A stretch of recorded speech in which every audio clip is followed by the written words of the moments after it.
E inspirados pela Alice, o vídeo de hoje é para ensinar o povo a fazer uma casa à prova de crianças. Brincadeiras à parte, é o que muitos dos nossos clientes chegam pedindo, ou quase isso, né? Não uma casa à prova de crianças realmente, mas fácil para lidar com crianças, que é uma necessidade que todo pai, toda mãe vai sentindo no dia a dia, né? Aquelas pegadinhas da rotina prática com criança, é isso que a gente vai trazer. E se por acaso você tá grávida, ou tá pensando em ficar, tá querendo já planejar no futuro, às vezes até um pouco distante, ou está sentindo que a sua casa não tá funcionando e precisa de mais praticidade, acompanha aqui esse vídeo e já se inscreve no canal que eu tenho certeza que vocês vão gostar do que tem por vir aí.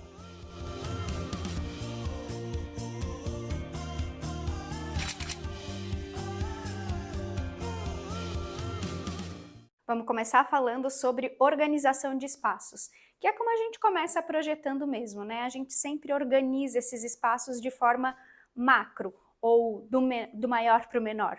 E aí a gente sempre busca optar, né, quando a gente vai fazer um espaço pensado para crianças, onde a gente tem uma integração principalmente visual, né, sem barreiras, sem obstáculos, para que a gente tenha o controle, quem é papai e mamãe aí sabe que a gente gosta de ter o controle visual da situação. Por isso que sempre que possível a gente optar por ter uma casa térrea ou num apartamento, no caso, isso vai ser muito mais fácil. Para isso é melhor quando a gente constrói do zero, que daí a gente consegue colocar todos esses itens, por exemplo, né, de sala de jantar integrada com a sala de estar, ou quando eu estou na cozinha, eu me posicionar num ponto onde eu tenha uma abertura visual, um ângulo visual e tenha o domínio de tudo. Assim a criança está lá brincando e a gente consegue fazer as nossas atividades com mais calma e mais sossego. Lembrando que isso a gente está falando sobre áreas sociais e às vezes tem gente que não gosta que a cozinha seja mais aberta, né, para essa área e tal.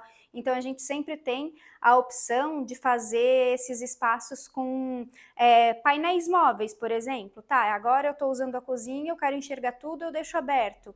Mas se eu quero deixar minha cozinha fechadinha, quero que o espaço social não tenha essa integração, eu vou lá e fecho essas portas, esses painéis ou essas esquadrias. O mesmo pode também ser replicado para uma área de jardim, né? Se tu quer que a criança esteja brincando ali no jardim, na área externa, mas tu está dentro de casa, então vamos pensar nessa área com mais vidro, com a opção de fazer uma abertura mais ampla, onde sempre tenha esse raio de visão e de controle para essa integração de espaços. E uma solução para quem não quer ter aquela bagunça de brinquedo no meio da sua sala ou da sua área social é investir num ambiente de brinquedoteca, que é algo que não é muito comum a gente ver aqui no Brasil, geralmente é mais para fora que o pessoal costuma trabalhar com esse tipo de ambiente, mas que é uma boa opção para quem quer restringir esse uso, sabe? Mas a gente também pode trabalhar com algumas soluções para trazer uma certa integração, né? Voltando um pouquinho no que a gente falou antes, como, por exemplo, trabalhar com esses painéis, essas divisórias que a gente consegue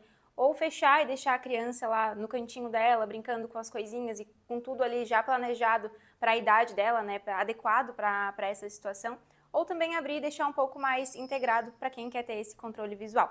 E assim, é um ambiente que não precisa ter medo de investir, porque apesar de ser bem específico para uma certa faixa etária, né, para uma certa situação na vida, a gente consegue trabalhar estratégias de projeto pensando nesse uso a longo prazo, então pensando numa adaptação dele, né? Então não precisa começar com uma brinquedoteca e ser para sempre uma brinquedoteca. A gente consegue ao longo do tempo ir trazendo funções diferentes, como por exemplo transformar em um home office, ou em um quarto de hóspedes, ou um closet, ou às vezes depois pensar esse ambiente já de forma que, quando ele não funcionar mais como brinquedoteca, a gente consiga abrir ele, integrar com a área social, ganhando um pouquinho mais de espaço.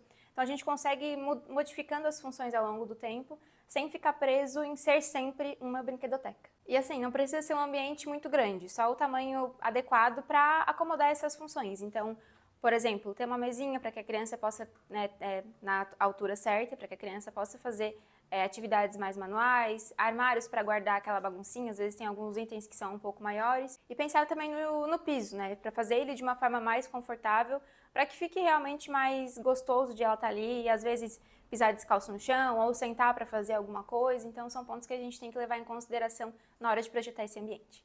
E já pegando esse gancho do que eu falei sobre pensar no espaço adequado para a criança, levando em consideração a altura dela, a idade, enfim, a gente vai entrar no nosso terceiro item, que é sobre os mobiliários. A gente tem um conceito bem legal de arquitetura mais infantil, que é a montessoriana, que ela tem como base a gente dar uma certa liberdade, autonomia para a criança, para ela se desenvolver, mas sempre com segurança.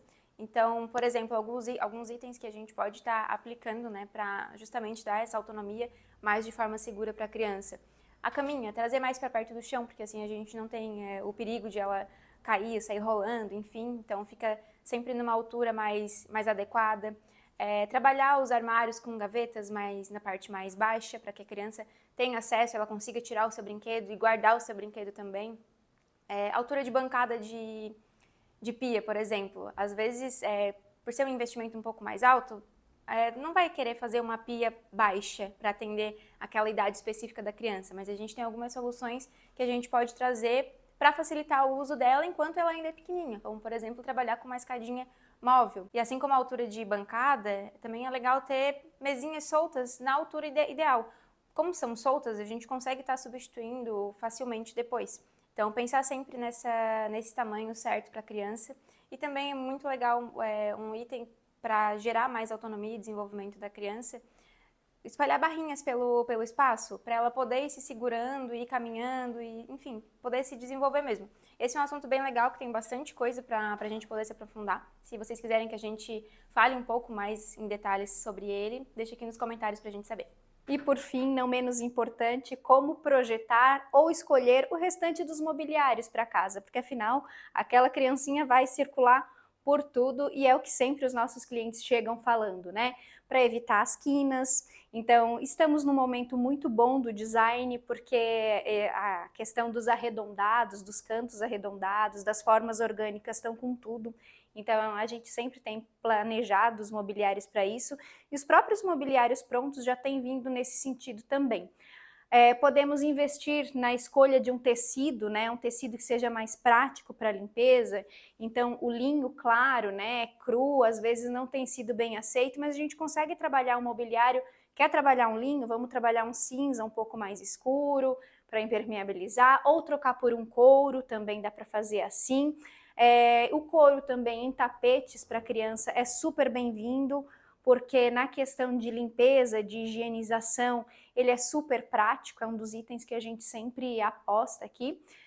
Evitar coisas que marquem com os dedinhos, assim, né? Então, laca, vidro, esses itens a gente procura suprimir, trocar, né, por outros, para que essa casa fique mais fácil mesmo e a gente não precisa ficar dizendo tira a mão, fulano, não faz assim, não faz assado, ou que a nossa casa vire um campo de guerra.